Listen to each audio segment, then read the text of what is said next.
बहनोई की मोहब्बत में हुई अंधी। चचेरे बहनोई से दिल लगाने वाली प्रियंका इश्क में इतनी अंधी हो चुकी थी, उसकी मोहब्बत में आने वाले हर व्यक्ति उसका जाने दुश्मन बन गया था। उसने सबसे पहले नापसंद पति को रास्ते से हटाने की कोशिश की। जब वो पति बच गया, फिर उसने जो किया उसे मोहब्बत की जंग में जायज कतई नहीं ठहरा जा सकता है दोस्तों। जी हाँ दोस्तों, पूरे शहर में दुर्गा पूजा की धूम थी। सड़कों पर देवी दर्शन और मेला घूमने की चहल पहल हो रही थी। विजयदशमी यानी 5 अक्टूबर की शाम में पंडालों में प्रतिमा के विसर्जन की तैयारी जोरों शोरों पे थी। लोग सजी धजी प्रतिमा को ट्रैक्टर, ट्रॉली, ठेले और दूसरे वाहन पर बैंड बाजा के साथ जयकारा लगाते हुए विसर्जन की ओर ले जा रहे थे। उन्होंने देखने के लिए सड़कों पर भारी भीड़ उमड़ पड़ी थी। माहौल बहुत ही खुशनसीब था, खुशी का उत्साह था। पूरे दुर्गा पूजा के दौरान मेला घूमने और उमंग का आनंद लेने वाले लाल बाबू, जो उसका बहनोई था, उसका घर बिहार के समस्तीपुर के बांकीपुर गांव में था। वह किसान सुरेंद्र राय का 32 वर्षीय बेटा का था। उसे लोग लालू राय के नाम से भी जानते थे। उस दिन शाम के करीब 5:45 बजे उसे अपराधियों ने दरवाजों पर गोलियों से भून दिया। उस फायरिंग में गोलियों की तड़तड़ाहट सुनकर परिवार और आस पड़ोस के लोग दौड़ते हुए वहां पे पहुंचे। उनके पहुंचने से पहले ही हमलावर हथियार लहराते हुए बाइक से भाग गए। लाल बाबू की घटनास्थल पर ही मौत हो गई थी। वह किशनपुर के दुर्गा पूजा मेला घूमकर लौटने के बाद अपने घर में टीवी देख रहा था। उसे एक युवक घर से बुलाकर दरवाजे तक ले गया था। वहां पहले से ही घात लगाए एक बाइक पर हथियारबंद हमलावर मौजूद था। उन्होंने ताबड़तोड़ फायरिंग की और गोलियां बरसा दी। बुरी तरह जख्मी लाल बाबू को जब घरवाले अस्पताल ले गए, जहां डॉक्टरों ने उसे मृत घोषित कर दिया। डॉक्टरों ने बताया कि उसके सिर पर 3 गोलियां लगी हुई थी। गांव वालों की सूचना मिलते ही कल्याणपुर थाने पुलिस घटनास्थल पर पहुंची और मौका की जांच की। पुलिस को वहां से कारतूस के 3 खोखे और 3 जिंदा कारतूस मिले। उसके बाद इस वारदात की छानबीन में पुलिस जुट गई।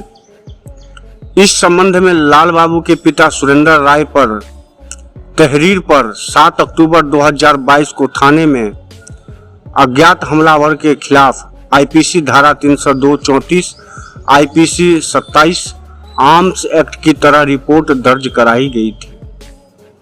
लाल बाबू हत्याकांड से पूरे शहर में सनसनी फैल गई थी। मामला की तहकीकात और हमलावर की गिरफ्तारी के लिए समस्तीपुर के एसपी हृदयकांत ने सीओ मोहम्मद शहबान हबीब फाकरी के नेतृत्व में एक एसआईटी टीम का गठन किया। टीम में कल्याणपुर के SHO Gautam Kumar, inspector Akhilesh Kumar Rai, reserve police बल के इंस्पेक्टर राहुल कुमार और तकनीकी सेल के इंचार्ज अनिल कुमार सिंह आदि शामिल किए गए। इनके अलावा कल्याणपुर थाने के रिजर्व पुलिस बल के जवानों में अखिलेश कुमार, प्रताप कुमार, निरंजन कुमार भी थे। जांच का सिलसिला घटनास्थल से शुरू हुआ।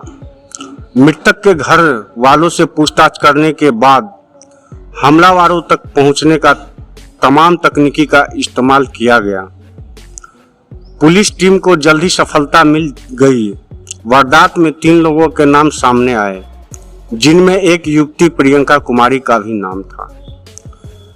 प्रियंका का नाम ही नहीं आया बल्कि पुलिस ने उसे पूरे घटना स्थल का मास्टरमाइंड भी बताया। मृतक लाल बाबू उसका चचेरा भाई और अन्य आरोपियों में एक प्रियंका का चचेरा बहनोई अमित कुमार और अमित के दोस्त अभिनंदन कुमार भी शामिल था दोस्तों। उनके बयानों के बाद संभव हो पाई।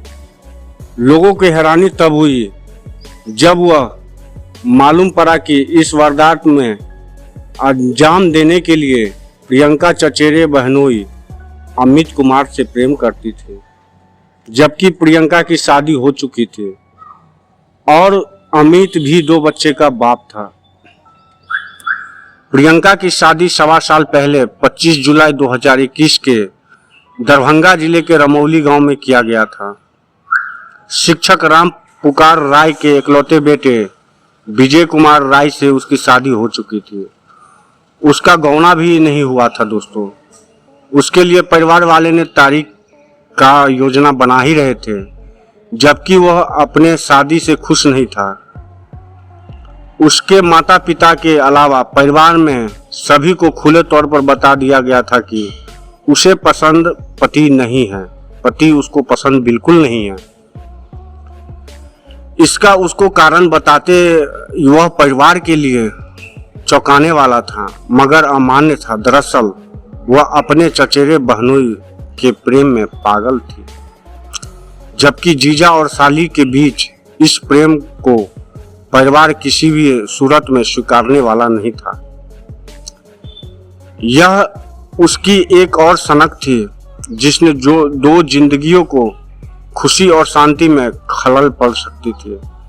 दरअसल कल्याणपुर थाना क्षेत्र के बांकीपुर गांव के निवासी वीरेंद्र राय की इकलौती बेटी प्रियंका मनियारपुर गांव निवासी बीरबल राय के बेटे अमित कुमार राय से प्रेम करती थी, जबकि उसकी शादी वीरेंद्र राय के बड़े भाई सुरेंद्र राय की बेटी पिंकी के साथ 2013 में हुई थी।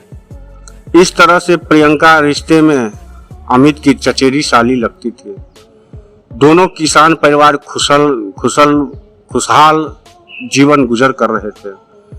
प्रियंका को अमित की शादी के समय उसी समय से प्रियंका पसंद कर गया था।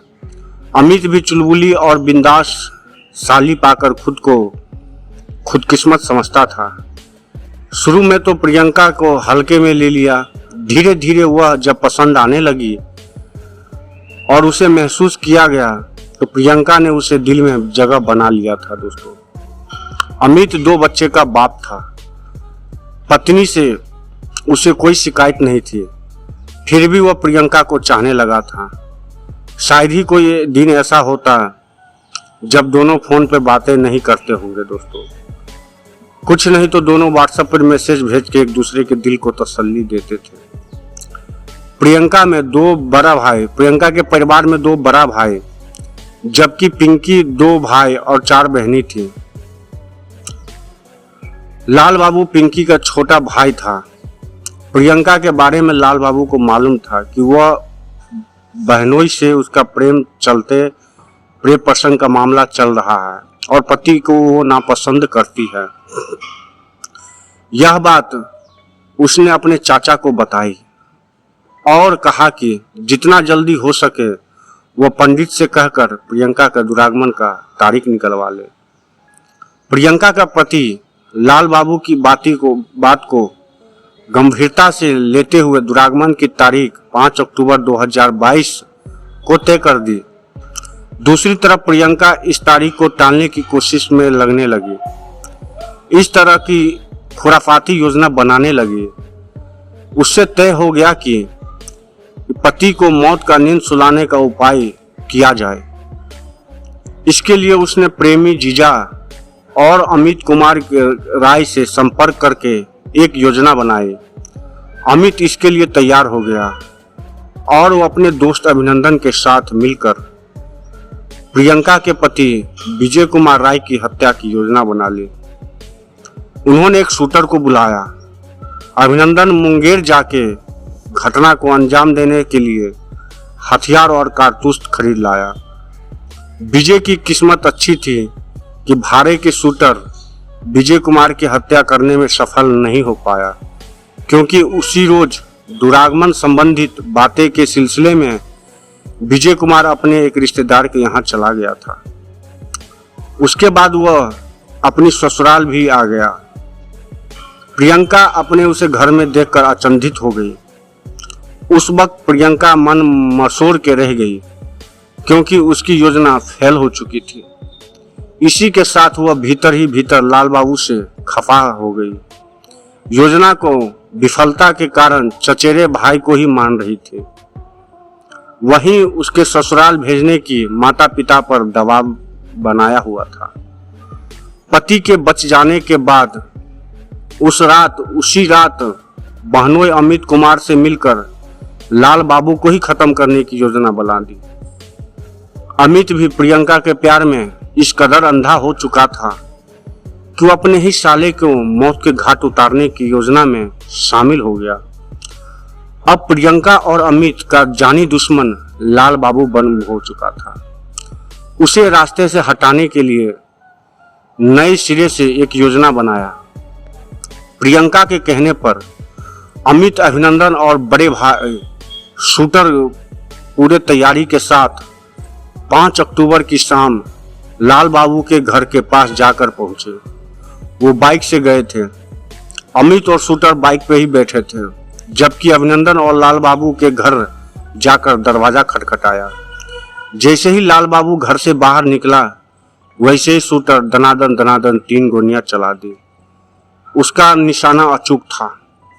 प्रियंका, अभिनंदन और अमित से पूछताछ की गई तो उन्होंने अपना जुर्म कबूल कर लिया। दोस्तों, पुलिस ने निशानदोही पर इस हत्याकांड में इस्तेमाल की गई बाइक भी बरामद कर ली। पुलिस ने 2 देसी कट्टा, 11 जिंदा कारतूस और मोबाइल फोन भी बरामद कर लिया। जीजा और साली के अवैध प्रेम के चलते मारा गया लाल बाबू। अपने दादा राजेंद्र राय की वो जेसीबी चलाता था, जिसकी देखरेख चाचा वीरेंद्र राय करते थे। कुछ दिन पहले ही दादा राजेंद्र राय ने अपने जेसीबी बेचकर लाल बाबू राय को ट्रैक्टर चलाने लगा था। लाल बाबू की जेसीबी मजदूरी का कुल 3,60,000 रुपया लोगों के पास बाकी था। इसको लेकर पंचायत हुई थी, लेकिन बकाया पैसा नहीं मिल पाया था। उसके बाद लाल बाबू उजियारपुर थाना क्षेत्र में मसियारी गांव के चचेरे साधु विष्णुदेव राय के घर पर ही जेसीबी चलाने लगा था। घटना के दिन दुर्गा पूजा का मौके पर वो घर से बाहर हुआ था। उसी दिन 5 अक्टूबर प्रियंका का दुरागमन था, जिसके चलते घर में और बाहर काफी चहल पहल थी। परिवार के कई लोग बैठे थे। शाम के वक्त धुंधलापन होने के कारण लाल बाबू देवी माता का विसर्जन देखकर घर आ गया था और वो कमरे में बैठा हुआ था। इस हत्याकांड पर मुख्य साजिशकर्ता लाल बाबू की चचेरी बहन प्रियंका सहित घटना में शामिल उस बहनोई अमित कुमार राय और उसके दोस्त अभिनंदन कुमार को बिहार पुलिस ने गिरफ्तार करके जेल भेज दिया और शूटर पुलिस के हाथे अभी तक नहीं चढ़ पाया। दोस्तों, ऐसे ही वीडियो देखने के लिए आप हमें लाइक करें, फॉलो करें, शेयर जरूर कर ले दोस्तों।